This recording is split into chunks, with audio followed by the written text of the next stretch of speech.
Hey, what's up, guys? This is Brian from Whisper Status 74, and the video today is on updates. And if you should update, what are my thoughts on updates, and especially this particular update. This will be on the Sony 900E, not on the 900F, 930E, 940E, as I don't have those displays and can't speak with any specificity about them. The question is also how to block updates. We'll show you how to do that and what I think about this latest update. Quickly on updates in general, I've had bad experiences in the past with some Samsung displays where I believe they were trying to fix something and oversteered and then caused some issues with the display in terms of its picture quality. Now, to clarify, I don't believe this is malicious or something that the manufacturer is doing on purpose. Why I think that simply is if it's Sony, for example, and they want to sabotage their own display, it is not going to encourage me to buy another Sony. Now, do I think that they make mistakes? I absolutely do think that. I look at it the same way I would look at a video game. By trying to fix the HDR, you could affect the resolution. By trying to fix the resolution, you could mess up the frame rate. Things of that nature. So, by updating your display, it will perhaps fix one thing and ruin another. So the reason I ended up doing my update this time was simply is that my wife was down here with my children. The display was offline. That way it doesn't take the update no matter what. Unfortunately, you can't use your smart features. And she was just trying to enable Netflix, enable the Wi-Fi, and the TV didn't take the update, but I kind of thought it was ridiculous to be afraid of that. So just keep in mind, if you want to completely keep updates from happening, the display needs to be offline completely. Samsung, even though I had the auto update off, still took it. So I will show you how to get to this menu, how to update it, and also how to block the updates. And we'll talk a little bit about this update and what I think of it. Okay, guys, back behind the camera. This is the Sony 900E. The model number, the software version is PKG6.5629.0177988. I don't have any notes or software notes on what went into that update. I will say what it prepared and what caution you should take in regards to this particular update. Quickly, what we're going to do is go through how to get here. Sony is a little, how can I say, they're a little random with how to get to certain things. It's a little, get the camera straight. It's not quite common sense. So let's go back. Let's get out of this. And we're going to go into one or the other. All right, so here we are at a random screen. And how do we get there? So quickly, if you're looking for the update, you're going to go to your home button, which is here, the button none of us really use half the time. And you would think that this would be under network settings, things of that nature. You're going to scroll all the way down, and you're going to be tempted to go to your settings. Where you're really going to want to go is over to help, which doesn't make a whole lot of sense. And then you have your system software update there, and you can check for it. And this is where you would turn off your automatic update. Now, again, some companies will, your TV will take it anyway. So if you want to totally avoid it, I would disable this and then take your display offline, meaning skip over the Wi-Fi aspect of the setup, things of that nature, and you should be okay. Again, I don't believe updates are malicious. That's just my opinion. That's no one else's opinion. However, they do have some drawbacks.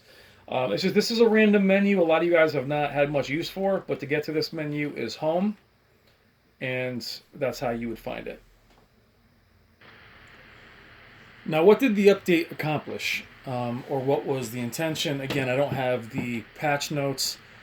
But what it did, from what I can gather, is it did increase the peak brightness, as I find the image to be much brighter, and find it to be much more on the crisp, sharp side in regards to how it looks. If you've had your display long enough, more than a placebo effect, you can actually see what's changed, as we've all, especially us settings crazy people, that we've really spent a lot of time with these settings. We know how this display looks on all kinds of content. What I can see definitely from the update is that it is cleaner, without a question. It is brighter, without question. And get to this area in the map. Hold on one second. Okay.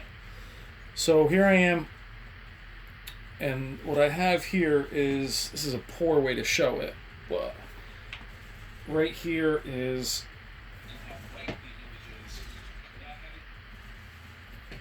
the exact same scene with the exact same settings.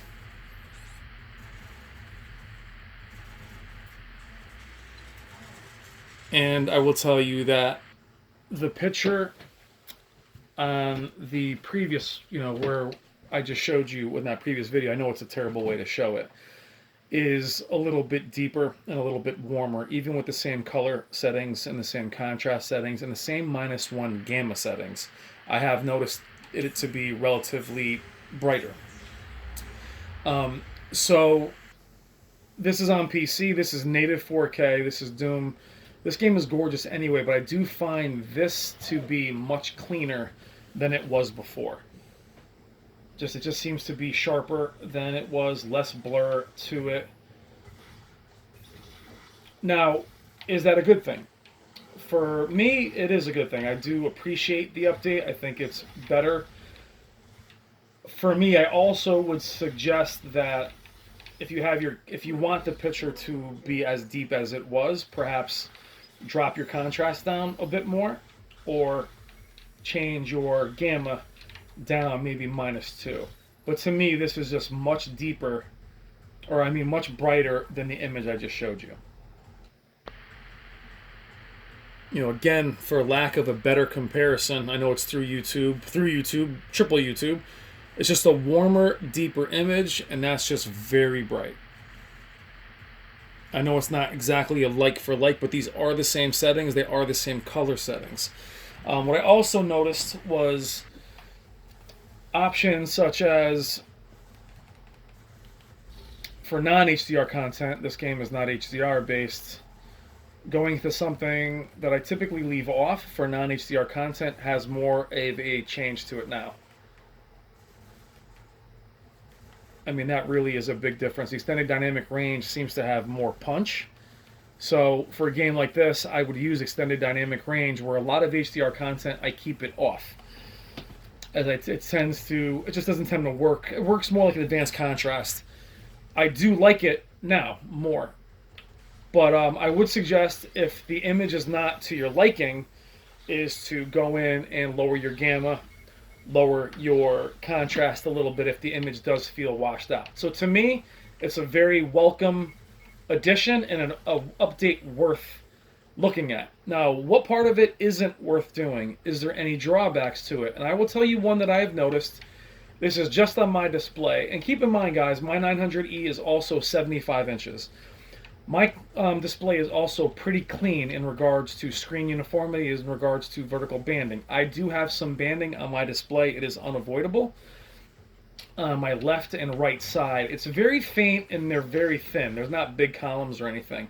I would say on Netflix content, on Haunting of Hill House, I did see a bit more dirty screen and a bit more banding than I had noticed previously. Which makes sense if the picture is brighter and has less depth. So if you're somebody who has some pretty prominent banding with your display, you might want to skip the update, as you may see that more than you saw it before. It's not going to create banding, but if you have it and it's prevalent now or obvious, that's probably the only thing I would skip. I've come to terms with the fact that I think every display on this planet will have some banding of some kind. OLEDs have it, Q9FN has it. It's just the nature of the beast. So, in my opinion, for myself, is it worth the update for a cleaner, brighter, sharper image? To me, it's worth it. I can't speak for you guys. But again, keep in mind, if you do have some DSC, dirty screen effect, or banding, this update might make it slightly more pronounced. And that's just something to think about. My thoughts on the update: I think it's worth it. I like it. I think it's just a cleaner image. You have to do it at your own risk, but those are my thoughts, guys, on the last update. Thank you so much, as always. Battlefield 5 is up next. Take care.